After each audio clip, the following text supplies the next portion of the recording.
Resiko ketika kita tidak merespon sama sekali chat dari DC, telepon dari DC, SMS dari DC, atau email dari DC, apa yang akan terjadi dan apa resikonya untuk kita?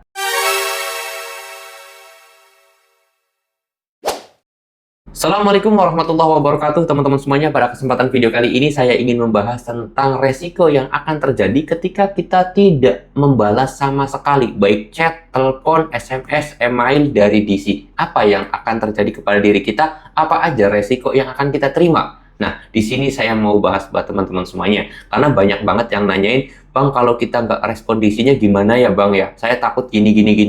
Bang, kalau kita biarin aja chat DC, telepon DC itu gimana ya, Bang ya? Nanti takutnya gini. Oke, di sini saya bantu jawab terhadap pertanyaan teman-teman semuanya yang kemarin itu sudah nanyain di kolom komentar ataupun di Instagram saya. Nah, oke, masalah tidak merespon chat dari DC itu sebenarnya jalur alternatif kalian agar tidak jadi incaran DC. Kenapa? Karena ketika kalian itu di chat oleh DC, ditelepon, terus kemudian di email ataupun di SMS, itu DC juga capek ujung-ujungnya, Mas. Walaupun ya akan terus-terusan nelpon-nelpon kalian. Tetapi DC akan punya anggapan bahwasanya, oh ini nasabah yang berpotensi tidak mau bayar utang.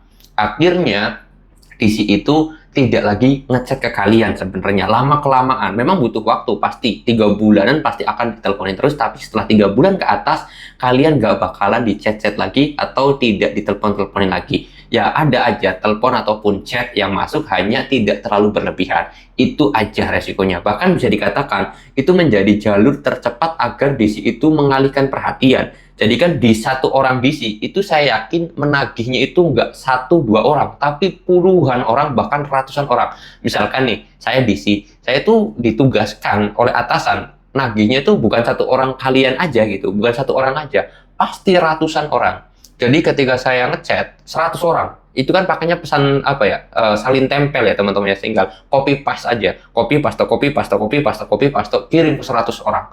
Nah setelah itu nanti baru tuh dilihat mana yang balas. Nah, yang dibalas ini yang akan terus disecar. Tetapi ketika ada yang tidak membalas, ya sudah dilewatin. Paling nanti di spam lagi besoknya. Nanti besoknya lagi. Itu seperti itu aja. Ketika kita tidak merespon dan tidak ada resikonya sama sekali. Kalau misalkan resikonya nanti datengin Bang rumah kita, ya kalau ada di FC-nya ya pasti didatengin. Kalau nggak ada FC-nya ya nggak bakalan didatengin. Pasti tidak akan didatengin. Tergantung itu nama pinjolnya apa. Karena tidak semua pinjol itu punya FC, teman-teman ya. Seperti itu.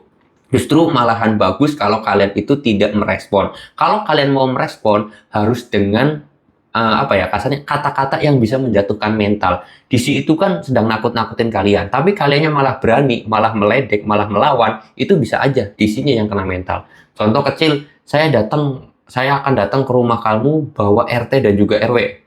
Kalian voice note, datang aja, nggak apa-apa, orang saya RT-nya kok.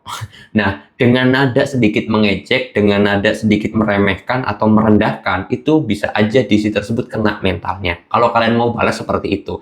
Dan kalau tidak mau balas, ya itu lebih baik juga. Kalau misalkan kalian nggak punya keberanian untuk membalas chatnya. Seperti itu. Dan kalau bisa, saran saya sih, biar kalian nggak kena mental, ya ganti nomor HP kalian, nomor WA, hapus email, reset HP, itu menjadi salah satu solusi terbaik teman-teman ya. Tinggal siapin aja uang 20.000 beli kartu baru teman-teman ya, gitu aja. Jadi nggak ada resikonya sama sekali dan tidak akan terjadi apa-apa. Oke, mudah-mudahan video ini bisa menjawab atas pertanyaan dari kalian. Kalau kalian mau tanya-tanya, boleh tulis aja di kolom komentar. Saya mau tutup dulu video ini dan kata Assalamualaikum warahmatullahi wabarakatuh.